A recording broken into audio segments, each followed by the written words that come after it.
E aí galera, tudo bacana? Show de bola, bom te ver aqui de novo. Se você está assistindo essa aula, isso quer dizer que você fez a opção pelo melhor curso, né? O curso Replay. Nós estamos hoje com a aula de literatura. Aqui é o professor Juscelino Aquino, dando continuidade aos nossos estudos. Bem, no nosso último encontro, nós estávamos trabalhando o que a gente chamou de era colonial. Só recapitulando, a era colonial é justamente o intervalo de tempo em que as produções desse período ainda não têm um caráter propriamente nacionalista, uma cara de Brasil. Era uma extensão ou reprodução daquilo que se fazia na Europa. Esse intervalo de tempo vai desde a chegada do homem europeu aqui na América até o século XIX. Na aula passada nós vimos, por exemplo, as primeiras produções sobre o Brasil. Daí uma literatura chamada literatura no Brasil, e não propriamente uma literatura do Brasil. Esse primeiro momento, entre 1500 e 1601, tivemos textos que visavam a informação do colono, textos que visavam a catequese do índio e a fortalecimento, a informação da metrópole e a fortalecimento da fé do colono. Na aula de hoje, nós veremos a primeira escola propriamente literária, a primeira produção artística no Brasil. Ela se deu principalmente na região Nordeste. Deixa eu passar aqui para você, vamos ao nosso slide, que começa assim. Nós vamos estudar hoje o Barroco. Isso mesmo, Barroco. Você já deve ter ouvido esse nome em algum momento, né? Uma arte que se deu aqui no Brasil no século XVII inteiro e metade do século XVIII. Eu quero que primeiro você perceba a extensão de tempo que durou essa estética aqui no Brasil. Primeiro, eu quero que você saiba que ela surgiu na região Nordeste. A arte, nesse momento, acompanha o centro econômico brasileiro. Nesse caso, o Barroco, no Brasil, vai se desenvolver em torno dos engenhos da Bahia e de Pernambuco. Nós vamos ter uma arte chamada de Barroco, que quer dizer arte torta. Professor, esse intervalo de tempo, 1601, que período é esse? Que momento é esse? Por que essa data? A primeira informação dessa data é porque 1601 é a publicação de um livro chamado Prosopopeia, de um autor chamado Bento Teixeira. Professor, que outra data é essa? 1768. Essa data vai ser a data da publicação do primeiro trabalho considerado Arcade aqui no Brasil, onde o marco inicial do nosso arcadismo. Então, são 167 anos. Então, o Barroco, que é uma estética que perdurou a maior extensão aqui no Brasil, óbvio que ela sofreu nuances, alterações e modificações. Nós vamos falar hoje aqui de pintura, de escultura, de arquitetura, da literatura especificamente, né? Sabendo que o Barroco surge no Brasil, é importantíssimo que a gente entenda o contexto histórico em que se desenvolveu essa estética. Lembre, literatura é reflexo, efeito colateral de um momento sociopolítico, socioeconômico, filosófico, ideológico de um momento. Então, literatura é arte e, como reflexo desse contexto, é super importante que entendamos o contexto em que se deu o Barroco, né? Então, vamos lá. O contexto histórico do Barroco. Primeiro, eu quero que você saiba que a Igreja reagiu à Reforma Protestante. Lutero meio que chutou o pau da barraca. Então, a Igreja precisou se reorganizar e reagir. Você conhece esse movimento. Na história, isso se chama de Contra-Reforma. É um movimento em que a Igreja, agora decidindo reconquistar espaços perdidos pela Revolução Protestante, a Igreja reativou o Index, a famosa lista de livros proibidos. A Igreja reativou o Tribunal do Santo Ofício, a famosa Inquisição, dentro de um projeto de reprimir dissidentes dos seus interesses. Mas nós vamos ter também uma reação da Igreja, uma reação artística. Professor, como eu chamaria essa reação artística? Barroco. O Barroco, então, é fruto, filho, a arte da Contra-Reforma. É assim que nós devemos entender. Primeiro, é uma arte cristã. Toda vez agora nós vamos associar o Barroco a essa estética, né? O Barroco agora vem em oposição ao período clássico, que vem o anterior dele. Aquele período pagão, nós vamos ter dentro do Barroco, por exemplo, um posicionamento pró-cristão, um Barroco agora que resgata valores, né? Um período em que o homem agora está meio que conflituoso, dividido entre aproveitar os prazeres que a carne oferece e reconquistar o seu espaço no céu. Nesse intervalo de tempo, nós teremos, economicamente, o Barroco vai se dar no período do ciclo da cana-de-açúcar. Exatamente. Se no século anterior a exploração primária do Brasil se deu pela extração da madeira pau-brasil, agora nós teremos os ciclos econômicos brasileiros. E sempre faço essa relação entre economia, e arte. Agora nós temos a Bahia e Pernambuco como cenário, os engenhos, vamos falar de um poetinha já já, que o pai dele era senhor de engenhos, o ciclo da cana-de-açúcar. Dentro do cenário político, nós teremos a morte de Dom Sebastião em 1580. E entre 1580 e 1640, vivemos o que se chamou de União Ibérica. O Brasil, como colônia portuguesa, também recebe esses reflexos. Entender, então, o barroco como uma luta entre a visão teocêntrica, né, da Contra-Reforma e aqueles resquícios reformistas, né? Então, nós vamos ter o barroco como uma luta essa luta que tem entre a Reforma e a Contra-Reforma. O barroco, então, filho do conflito, filho da confusão, essa escola meio que torta, e é assim que ela recebe o nome, a escola feísta, o barroco, a arte feia, a arte torta, né? A irregular, essa oposição que tinha com a estética anterior. Nós teremos, então, como características nessa arte aqui. Vamos lá. Teocentrismos versus antropocentrismos. Aquela dicotomia, aquela oposição, o homem dividido, se aproveita ou não os prazeres que a carne oferece ou se resguarda para ganhar o green card, né, lá no céu.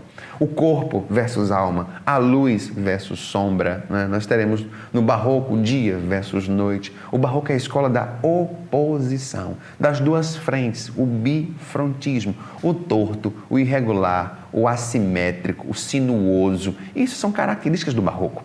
O bizarro, o medonho. Professor, se eu pensar numa tela, se eu tentar animar esse conceito que você está me dando, como eu entenderia isso? Uma tela arcade ou uma tela do arcadismo, se você fosse fazer uma pequena pesquisa, encontraria pessoas brincando num bosque. Crianças se divertindo numa tarde ensolarada, diferente a uma tela barroca. Se você procurar por pintura barroca em qualquer pesquisa que fizer, mínima que seja, você vai encontrar pessoas crucificadas. Você vai ver pessoas sendo decapitadas. O barroco é a escola bizarra. O barroco é a escola do medonho, é a escola do feio, é a escola da luta das cores, da luta de luz e de sombra, né? Corpo, né, que oferece os prazeres da vida, os prazeres terrenos, versus alma, a salvação, o perdão, a morte, né? Isso acaba se refletindo na pintura com as cores, na escultura com o torto e o sinuoso, o torcicolamento das esculturas. Professor, e na literatura isso se reflete como? Na literatura isso se reflete por uma linguagem rebuscada. Vai ser marcado o barroco pelos famosos hipérbatos, por uma utilização excessiva de determinados recursos estilísticos, como figuras de linguagem que dão a ideia de oposição, conflito, né? O barroco vai ser a escola de uma linguagem altamente rebuscada. Vamos então, fazendo uma análise dessa imagem de Bernini, por exemplo, você vê a santidade lutando com o corpo. É como se nós tivéssemos nessa luta um confronto direto, onde o anjo parece figurar uma seta. O nome dessa escultura é O Êxtase de Santa Teresa. Eu perceba que a figura com asas, ela está com o pescoço suavemente torcicolado. Exatamente, o torcicolamento é uma das características da estética do barroco, né? Além dessa riqueza de detalhes, dessa riqueza de pormenores, né? O êxtase de Santa Teresa. Bernini, o famoso escultor, nós temos aí, enquanto a arte pagã, a Michelangelo, na escultura parada, o barroco dá a ideia do movimento. Olha a escultura aí do Bernini, com mais pudor do que a anterior. Se você perceber a ideia do torcicolamento, aqui ambos são Davi, só que um dos Davi está no momento justamente do conflito. Aqui é um momento em que Davi, do Lorenzo Bernini, ele vai justamente lançar a funda, a pedra que vai derrubar o gigante, as oposições, o gigante Golias com o minúsculo Davi, um momento do confronto. Esse torcicolamento, essa riqueza de detalhes, essa riqueza de pormenores. Eu percebo que uma penha, a do Davi, de Michelangelo, é um pouco menor, discreta, racional. A penha que figura, a pedra que segura o Davi do Bernini, é uma pedra um pouco mais com a riqueza de detalhes, um pouco mais de ornamento. Nós teremos nessas esculturas justamente essa riqueza, essa luta. Eu percebo aqui um confronto, né? Na famosa escultura do sequestro, nós temos aí uma imagem de personagens torcicoladas também, daí de Bernini, que vendo em mais detalhes, a riqueza de detalhes, a riqueza de pormenores, parece realmente pessoas petrificadas, né? É uma riqueza de detalhes, até cutícula aparece aqui. Nós teremos, então, Caravaggio como um dos grandes expoentes da pintura. Perceba o contraste de luz e de sombra, como se a luz entrasse em diagonal por uma das janelas ou frestas aí. Personagens absolutamente de braços abertos, como se estivessem numa ação. Outros, como tem quase um se levantando. Uma ideia de movimentação, uma luta de luz e de sombra. O bizarro, o medonho, uma cena de uma decapitação. O contraste objetivo de uma mulher que arranca a cabeça de um homem numa luta direta. Mas eu também percebo uma luta de luz e de sombra, com um fundo escuro, personagens claros. Eu percebo subjetivamente também a juventude dela em oposição à velhice, a oposição dos sexos, uma mulher e um homem, uma jovem e uma velha, a luz e da sombra, e essa é uma característica do barroco. Nós teremos, então, no barroco da literatura, uma utilização para fazer coro com a oposição que se vê em outras artes. Nós vamos ter como característica na literatura o chamado cultismo. É a utilização de forma excessiva de determinados recursos estilísticos. É um jogo de palavras. Como a gente pode ler, uma utilização excessiva de algumas figuras de linguagem, sinestesia, metáforas, as antíteses, famosas figuras de linguagem que dão a ideia de oposição, quente e frio, alegria e tristeza. As figuras de sintaxe, essa dão a ideia de rebuscamento. Hipérbato. Professor, não consigo me lembrar do que é o hipérbato. Fácil, então. O hipérbato é quando você inverte elementos sintáticos, colocando numa ordem incomum. Além de trocadilhos e dubiedades, esses autores gostavam de escrever utilizando o jogo de palavras, e isso é o cultismo. O preciosismo vocabular, a erudição e o rebuscamento da forma. Os cultistas estavam mais preocupados com a forma do que com realmente estavam querendo dizer. Nós teremos então um texto aqui, Gregório de Matos Guerra, A Instabilidade das Coisas do Mundo. Nasce o sol e não dura mais que um dia. Perceba que nós temos aqui o nascer e o não durar. Depois da luz se segue a noite escura. Em tristes sombras morre a formosura, em contínuas tristezas a alegria. Porém se acaba o sol porque nascia, se é tão formosa a luz porque não dura, como a beleza assim se transfigura, como o gosto da pena assim se fia. Mas no sol e na luz falta firmeza, na formosura não se dê constância, e na alegria sinta-se tristeza.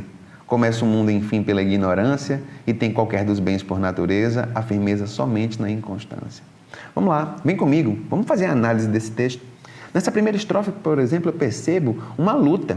Nasce o sol, perceba que o texto é a instabilidade, ou seja, o instável, nascer e não durar. Nasce o sol e não dura mais que um dia. Depois da luz, a luminosidade, se segue a noite escura. Em tristes sombras morre a formosura, em contínuas tristezas a alegria. O Gregório de Matos Guerra, nesse texto, fala justamente de uma das instabilidades das coisas do mundo. A luz não se tem firmeza. Todo dia o sol nasce e vai embora. A instabilidade disso. Porém, se acaba o sol, o barroco faz esse questionamento. Se acaba o sol, por que nascia?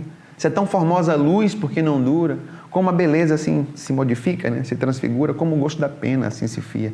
Esse eterno questionamento, a ideia da dúvida presente na estética do barroco. Mas no sol e na luz falta a firmeza. Na formosura, na beleza, não se dê constância, porque passamos por uma transitoriedade. E na alegria sinta-se tristeza. Perceba-se a oposição. E aqui no texto ele faz uma reflexão final. Começa o mundo, enfim, pela ignorância, já que essa oposição constante é inconstante, e tem qualquer dos bens por natureza, a firmeza só é certo ou é incerteza, A firmeza somente na inconstância. Temos então um grande poeta e que nós, no nosso próximo encontro, falaremos um pouco mais de poetas do barroco e de prosadores. A aula de hoje apresentamos então a literatura, a pintura, a escultura da primeira estética artística aqui no Brasil. Da primeira estética, a arte literária no Brasil, a estética do barroco. Fica com Deus, essa foi a nossa aula de hoje. Um grande abraço, sucesso, e eu acredito que todas as forças concorrem para o bem daqueles que amam a Deus. Meu nome é Gás, eu estou vazando, até o nosso próximo encontro.